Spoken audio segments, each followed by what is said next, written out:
We don't say the when talking about places like school, work, or church because we think of them as activities, not just buildings. I go to school means you go there to learn. Dad goes to work means he goes there to do his job. She goes to church means she goes there to pray. But for places like a park, a mall, or a zoo, we use the because they are locations. I go to the park. You're talking about a specific park. We go to the zoo. You mean a particular zoo.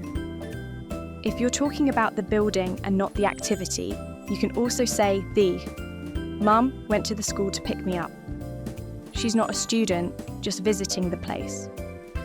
I went to school, and I don't use the because I am a student. So remember, if you go to a place to visit, you use the. If you go to a place to learn, work, or do an activity, then we don't use the.